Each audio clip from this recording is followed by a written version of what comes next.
வணக்கம். இது இலங்கையின் இன்றைய காலை செய்திகள்.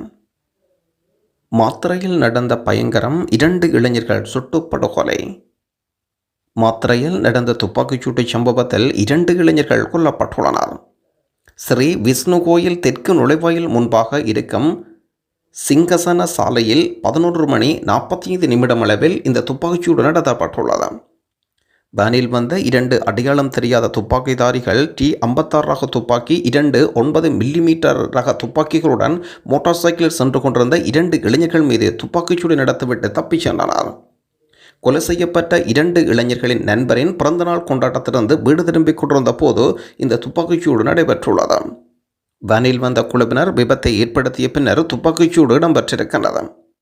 துப்பாக்கிச்சூடு நடந்த இடத்தில் சுமார் 800 மீட்டர் தொலைவில் ஒரு பக்க வீதியில் துப்பாக்கிச்சூடு நடத்தியவர்களால் பயன்படுத்தப்பட்ட சந்தேகிக்கப்படும் ஒரு வேன் தீ வைக்கப்பட்ட நிலையில் போலீசாரினால் கண்டுபிடிக்கப்படுகின்றது.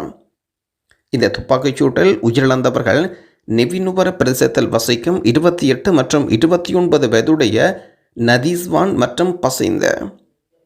துப்பாக்கிச்சூட்டை நடத்திய நபர்கள் துப்பாக்கி சூட்டுக்கான காரணம் குறித்து இதுவரை எதுவும் வெளியாகவில்லை.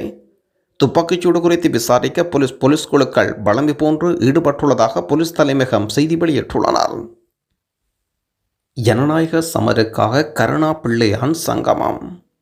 கிழக்கு மாகாணத்தில் உதயமாக இருக்கும் கிழக்கு தமிழர் கூட்டமைப்பு என்ற புதிய அரசியல் கூட்டணியில் கருணாமான் என்ற அழைக்கப்படும் பிரதியமைச்சர் விநாயகமூர்த்தி முரளிதரன் இணைந்துள்ளார். பிள்ளையான், கருணா ஆகியோர் இணைந்து இதற்குரிய புரிந்துணர்வு ஒப்பந்தத்தில் கைச்சாத்திட்டனர். மட்டக்களப்பில் இருக்கும் ஹோட்டல் ஒன்றில் இதற்குரிய நிகழ்வுகள் நடைபெற்றுள்ளது. நாடாளுமன்ற தேர்தலில் ஏற்பட்ட பின்னடைவை தொடர்ந்து உள்ளூராட்சி தேர்தலில் களமிறங்குவதற்காக புதிய முயற்சியொன்றை பிள்ளையான் என்று அழைக்கப்படும் சிவனதுரை சந்திரகாந்தன் மேற்கொண்டிருந்தார். இதன் பலனாக கிழக்கு தமிழர் கூட்டமைப்பு என்ற கூட்டமைப்பு உருவாக்கப்பட்டது. முன்னாள் இராஜாங்க அமைச்சர் சதாசிவம் வியாழனேந்திரன் தலைமையிலான முற்போக்கு தமிழர் கழகம் இந்த கூட்டணியில் கடந்த 15ஆம் தேதி இணைந்து புரிந்துணர்வு ஒப்பந்தம் கைச்சாத்திடப்பட்டிருந்தது. இந்த நிலையில் கிழக்கு தமிழர் கூட்டமைப்பில் கருணா தலைமையில் தமிழர் ஐக்கிய சுதந்திர முன்னணியும் இன்று இணைந்திருக்கிறது. எதிர்வரும் உள்ளாட்சி தேர்தலில் இந்த கூட்டணி களமிறங்கப்படவும் இருக்கிறது. யாழ்ப்பாண நூலகத்தை எரித்த பாவிகள் தான் எங்களை கொலைகாரன் என்கின்றார்கள். ஐக்கிய தேசிய கட்சியை இலங்கையில் கொலை, சித்திரவதை கலாச்சாரத்தை உருவாக்கியவர்கள். கடற்தொழில், நீரியல், கடல் வளங்கள் அமைச்சர் ராமலிங்கம் சந்திரசேகர அறிவிப்பு. கொலைப்பட்டியல் தொடர்பாக எதிரணி உறுப்பினர் ஒருவர் உரையாற்றுகின்றார். இலங்கைக்கு சுதந்திரம் கிடைத்த பிறகு ஐக்கிய தேசிய கட்சியினரே கொலை கலாச்சாரத்தை அறிமுகப்படுத்தினார். 1956 மற்றும் 58 எமது மக்களை கொலை செய்தார்கள். இந்த நாட்டில் இனக்கலவரத்தை தூண்டினார்கள். அவசரகால சட்டம், பயங்கரவாத தடைச்சட்டம் என்பவற்றையும் கொண்டு வந்தார்கள். இளைஞர்கள் சித்திரவதைக்கு உட்படுத்தி கொலையும் செய்தார்கள். யாழ் நூலகத்தை எரித்து சாம்பலாக்கிய பாவிகள் தான் ஐக்கிய தேசிய கட்சியினர். இவர்கள்தான் இன்று எம்மை கொலைகாரன் என்கின்றார்கள். சிறைச்சாலிருந்து கொட்டிமணி ஜெகநாதன் போன்றவர்களின் கண்களை தூண்டி எடுத்து சிறைக்கதிகளை கொன்றவர்கள். போர் மூழ்வதற்கு காரணமாக இருந்தவர்கள் இன்று தங்களை புனிதர்களாக காண்பித்துக் கொள்வதற்கு முற்படுகின்றனர் என்றும் ராமலிங்கம் சந்திரசேகர் அறைகோபால். நீதிபதியாக நியமனம் பெற்றிருக்கும் மலிக பெண் ஆளுமை. பதுளை மண்ணிலிருந்து முதல் நீதிபதியாக நியமனம் பெற்றுள்ள மலிக பெண் ஆளுமை. பண்டாரவளை மாவட்ட நீதிமன்றத்தில் கடந்த 10 வருடங்களாக சட்டத்தரணியாக சேவையாற்றிய சட்டத்தரணி ஆனந்தவதனி புஷ்பராஜ் 2024ஆம் ஆண்டுக்கான இலங்கை நீதித்துறையின் நீதிவானாக ஆட்சியர்க்கும் போட்டி பரீட்சையில் சிறப்பு சித்தி பெற்று இடம்பெற்ற நேர்முகத் தேர்வில் தேர்ச்சி பெற்று நீதிவானமாக நியமனம் பெற்றுள்ளார். உள்ளூராட்சி மன்ற தேர்தலிலும் வெற்றி நமதே. போர் வெற்றி மற்றும் மின்சார கதிரை என்பவற்றை கூறி வாக்குவேட்டை நடத்திய காலம் மாறிவிட்டது. உள்ளூராட்சி சபை தேர்தலில் வடகிழக்கு உட்பட அனைத்து சபைகளிலும் தேசிய மக்கள் சக்தி வெற்றி பெறும். இவ்வாறு ஜேவிபியின் செயலாளர் டெல்வின் சில்வா அறைகோபால். நாட்டில் அனைத்து உள்ளூராட்சி சபைகளும் வேட்பாளர்கள் நிறுத்தியுள்ளோம். கடந்த பொது தேர்தலில் அனைத்து இடங்களிலும் வென்றோம். எனவே உள்ளூராட்சி சபை தேர்தலில் வெல்ல முடியும் என்ற நம்பிக்கை இருக்கின்றது. பொது தேர்தலின் போது கிடைக்கப்பட்ட மக்கள் ஆணை அதிகரிக்குமே தவிர குறைவதற்கான வாய்ப்புகள் இல்லை. பொது தேர்தலின் போது தேசிய மக்கள் சக்திக்கு வாக்களிக்காத நபர்கள் கூட இந்த தேர்தலில் வாக்களிப்பார்கள். கடந்த காலங்களில் உள்ளூராட்சி சபை கொள்ளையர்களின் கூடாரங்கள் இருந்தது. மோசடிகள் இடம்பெற்றன. மக்கள் பிரதிகள் என்று கூறிக்கொண்டவர்கள் ஒப்பந்தக்காரர்கள் செயற்பட்டனர். இந்த நிலைமை எமது ஆட்சியின் கீழ் மாற்றியமைக்கப்படும்.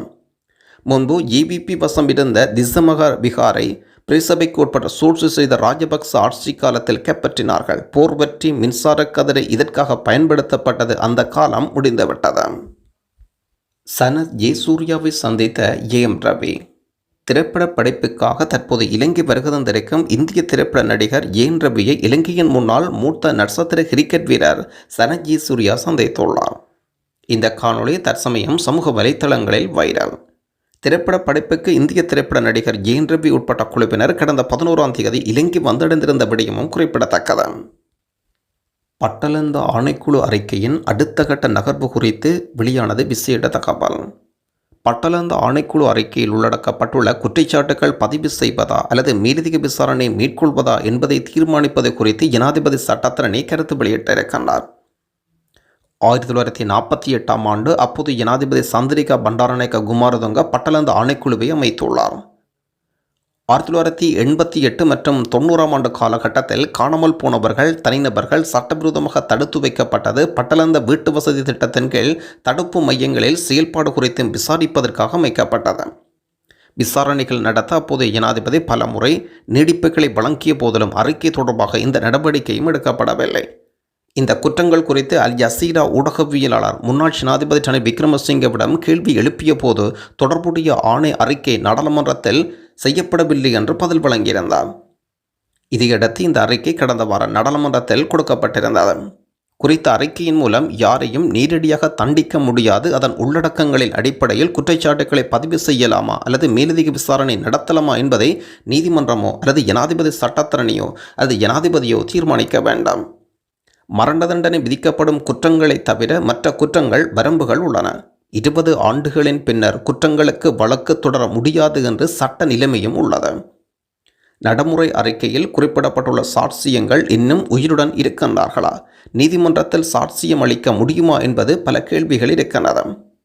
கடத்தல் சித்திரவதை நீதிமன்றத்தில் நியாயமான சந்தேகத்துக்கிடம் என்று நிரூபிக்க வேண்டும் என்று ஜனாதிபதி சட்டத்தரணி சொல்கின்றார். பட்டலந்த சித்திரவதை முகாம் அறை இருந்ததற்கும் கடத்தல்களும் இன்னும் உயிருள்ள சான்றுகள் உள்ளன. தற்பொழுதுள்ள நீதிமன்ற செய்தியாளராக பணிபுரியும் ஆனந்த ஏக்குடியும் கடத்தப்பட்டு சித்திரவதை செய்யப்பட்டவர். தேசிய கொடி 1988 செப்டம்பர் 6ஆம் தேதி அன்று ஹலஹெடிஹென சந்திப்பு பகுதியில் வைத்து கடத்தப்பட்டிருந்தார். பட்டலந்த சித்திர முகாம் கூடத்துக்கு ஆயுத கிடங்குக்கு பொறுப்பாக இருந்த ஒரு போலீஸ் அதிகாரியும் இருக்கின்றார். இப்போது அவருக்கு வயது 96 வயதாகின்றது. இந்த குற்றங்களில் தனக்கு இருந்த சிறிய ஈடுபாட்டை நினைவு கூர்ந்து இன்னும் மனரீதியாக பாதிக்கப்பட்டுள்ளதாகவும் கருத்து வெளியிட்டிருக்கின்றார். இப்போது கூட நாம் மிக துயரத்தை உணர்கின்றோம். எங்களுக்குள்ள தாய்மார்கள் இருந்தார்கள். நான் தூங்கும்போது என் கனவில் அவர்கள் அடித்து கொல்லப்படுவதை காண்கின்றேன். கொஞ்சம் அமைதியை காண ஒரு புத்த கோவிலை நாடினேன். இன்னும் சுதந்திரமாக இல்லை. கனவில் அவர்கள் என்னை வருமாறு அழைப்பதை பார்க்கின்றேன் என்றும் கருணாரத்ன செய்தி வெளியிட்டுள்ளார். மன்னாரில் நடந்த விபத்தொன்றில் ஒருவர் உயிரிழப்பு, 3 படுகாயம். 2 மேலதிக சிகிச்சைக்காக யாழ்ப்பாண வைத்தியசாலையில் அனுமதி. மன்னார் பள்ளமடு பெரியமடு பிரதான வீதியில் இன்று இடம்பெற்ற விபத்தில் ஒருவர் சம்பவ இடத்தில் உயிரிழந்திருப்பதுடன் அதேவேளை 3 காயமுற்றிருக்கின்றனர் என்று அடம்பன் போலீசார் அறிவிக்கின்றனர். பெரியமடு பிரதான வீதியூடாக பயணித்த லொரி வெகு கட்டுப்பாட்டை இழந்து வீதியை விட்டு விலகி விபத்துக்குள்ளாகி இருக்கிறது. குறித்த லொரியில் 4 பேர் பயணம் செய்துள்ளனர். இதன்போது ஈச்சளவக்கை கிராமத்தினைச் சேர்ந்த ஒருவர் சம்பவ இடத்தில் உயிரிழந்திருக்கின்றார். சாரதி உள்ளடங்களாக 3 படுகாயமுற்றுள்ளனர். ஜேவிபியினால் கொலை செய்யப்பட்டவர்களின் பட்டியலை நாடாளுமன்றத்தில் சமர்ப்பித்த பாராளுமன்ற உறுப்பினர். ஆளும் தேசிய மக்கள் சக்தியின் பிரதான கூட்டணி கட்சியான ஜேவிபி கட்சியினால் கடந்த காலங்களில் படுகொலை செய்யப்பட்டதாக கூறப்படும் நபர்களின் பெயர் பட்டியல் ஒன்று நாடாளுமன்றத்தில் சமர்ப்பிக்கப்பட்டுள்ளது. சஜித் பிரேமதாச தலைமையிலான ஐக்கிய மக்கள் சக்தியினால் இந்த அறிக்கை சமர்ப்பிக்கப்பட்டிருப்பதுடன் ஜேவிபியினால் கொலை செய்யப்பட்டதாக கூறப்படும் சுமார் 1300 பேரின் பெயர் பட்டியல் இவ்வாறு சமர்ப்பிக்கப்பட்டிருக்கின்றது. தமிழீழ விடுதலை புலிகளுக்கு முன்னதாகவே ஜேவிபி சிறுவர் போராளிகளை பயன்படுத்தியதாகவும் குற்றம் சுமத்தல் இருக்கின்றது. ஐக்கிய மக்கள் சக்தியின் நாடாளுமன்ற உறுப்பினர் ரோஹிணி குமாரி கவிரத்ன இந்த பட்டியலை சமர்ப்பித்துள்ளார். கந்தளை பகுதியைச் சேர்ந்த 13 வயது சிறுவனை பயன்படுத்தி ஐக்கிய தேசிய கட்சியின் 70 வயது பெண்ணை கொலை செய்ததாக குறிப்பிடப்பட்டுள்ளது. அதேபோல் கம்யூனிஸ்ட் கட்சி தலைவரான யோர் ரத்நாயக்காவும் ஒரு சிறுவன் மூலம் படுகொலை செய்யப்பட்டிருந்தார் என்றும் சொல்லப்படுகின்றது. சாரிகா கோமாஸ் கொலை சம்பவத்தையும் அவர் பாராளுமன்றத்தில் நினைவூட்டியிருக்கின்றார். இந்த கொலைகளுக்கு நீதி இல்லையா என்றும் சபாநாயகரிடம் கேள்வி எழுப்பியிருக்கின்றனர் எதிர்க்கட்சி எதிர்க்கட்சி பாராளுமன்ற உறுப்பினர்கள்.